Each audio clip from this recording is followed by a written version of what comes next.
अस्सलाम वालेकुम, कैसे हैं आप सब। उम्मीद है बिल्कुल ठीक ठाक होंगे। बहुत सारे प्लांट्स ऐसे होते हैं जो कि वाइन की शक्ल में यानी बेलों की शक्ल में आगे बढ़ते हैं और उनको हम कोकोआ के स्टिक पर चढ़ा देते हैं या फिर ये कि उनको हम रस्सी बांध के ऊपर चढ़ा देते हैं जो कि वो बहुत लंबी लंबी सी बेलें बन जाती हैं। लेकिन बाज़ बेलें ऐसी होती हैं जो कि छोटे छोटे पॉट्स में हम लगा देते हैं, ज़्यादा बड़ी दूर तक वो नहीं जाती हैं। इसी तरह हाँ, जैसे कि ये पर्पल हार्ट है जिसको मैंने लगाया हुआ है एक छोटे से प्लांटर के अंदर, हैंगिंग प्लांटर में, और अमूमन हम ऐसे ही इस प्लांट को लगाते हैं। लेकिन मैं आपको दिखा रही हूँ अपने घर में लगा हुआ पर्पल हार्ट की एक ऐसी वाइन, कई वाइन्स हैं जो कि बहुत लंबी लंबी हो गई हैं।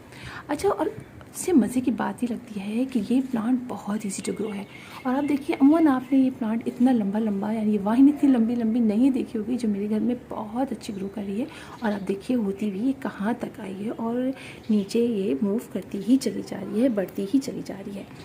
तो ये लगती बहुत प्यारी है। आप देखिए ग्रीन ग्रीन दूसरी वाइन के दरमियान में लगा हुआ ये पर्पल हार्ट की वाइन बहुत प्यारी लगती है और इसके कलर बहुत ही खूबसूरत है। डार्क पर्पल कलर के इसके लीव्स हो जाते हैं, होते ही हैं इसके लीव्स पर्पल के, लेकिन अगर ऐसा इसको अच्छी समझिए छन कर अगर धूप मिल जाती है 1 से 1.5 घंटे की तो बहुत ही अच्छा कलर इसका अंदर डार्क कलर पर्पल रंग का हो जाता है।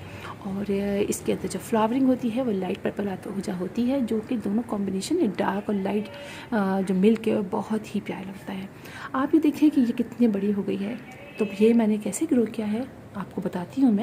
मैंने इस प्लांट को ग्रो किया है प्लास्टिक की बॉटल्स के अंदर। आप इसको पॉट के अंदर भी ग्रो कर सकते हैं, बस आपने करना ही होता है कि इस प्लांट को पानी का ख्याल रखना है। पानी आपने बहुत ज़्यादा इस प्लांट को नहीं देना है क्योंकि ऑलरेडी इसके अंदर पानी बहुत ज़्यादा होता है।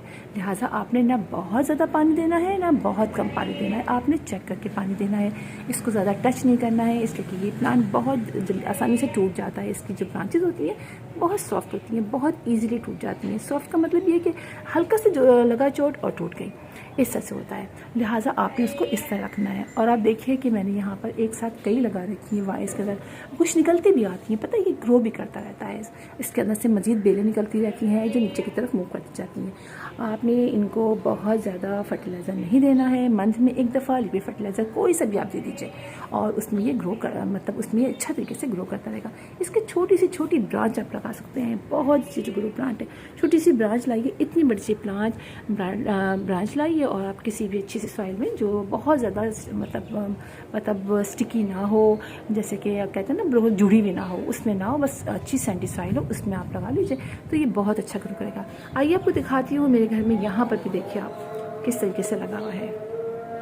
ये मैंने प्लास्टिक की बॉटल्स में पर्पल हार्ट लगाया हुआ है और ये कितना अच्छा ग्रो कर रहा है। और देखिए यहाँ पर भी ये होता हुआ बिल्कुल नीचे तक इसकी ये ब्रांचेज आ गई हैं। तो इस तरीके से आप प्लास्टिक की बॉटल में भी इनको लगा सकते हैं, बहुत अच्छा लगता है। इसे विंडो पे रख लीजिए, कहीं हैंग कर दीजिए, बस उसको ज़्यादा आपने टच नहीं करना है। प्लास्टिक की छोटी छोटी बॉटल्स में आप लगा सकते हैं। देखिए ये कोल्ड ड्रिंक की बॉटल है, इसके अंदर भी ये कितना अच्छा ग्रो कर रहा है और नीचे तक आ गया है। और कुछ ही अर्से बाद इसकी जो खाली खाली स्टेम है इसके अंदर से भी लीव्स निकल आएंगे, ब्रांचेज निकल आएंगी, तो ये सारा ही भर जाएगा, बहुत अच्छा लगेगा। तो ये प्लांट ऐसा है जो एक बार आप घर में लाएं और फिर आप ज़िंदगी भर आपके घर में ये ग्रो करता रहेगा। आप कितना ही इसको तोड़ तोड़ के अपने नेबर्स को दीजिए, इस फ्रेंड्स को दीजिए, बहुत अच्छा लगता है।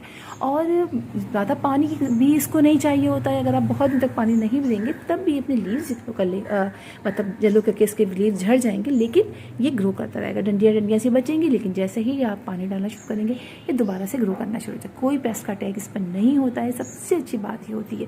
ना कोई फंजीसाइड आपको उसमें डालना पड़ता है और ये इसी तरीके से ग्रो करता रहता है। हाँ, थोड़ा सी प्रॉब्लम होती है कि इस पर ज़रा से पर्पल पे मट्टी बहुत थोड़ी ज़्यादा दिखाई देती है। अगर आप वॉश कर देते हैं तो फिर तो प्यारा लगता है और कभी कभी आप थोड़ा सा अजीब सा भी लगता है। अच्छा, इसकी ब्रांचेस कहीं टूट के गिरती हैं, वहाँ पर भी लग जाती हैं। तो इस तरीके से बहुत ईजी टू ग्रो प्लांट है। आप अपने घर में लाइए, उसको लगाइए, आप भी बहुत इंजॉय करेंगे। तो फिर इंशाल्लाह आप लोगों से मुलाकात होगी किसी और वीडियो में किसी और टॉपिक के साथ। तब तक के लिए अल्लाह हाफिज़।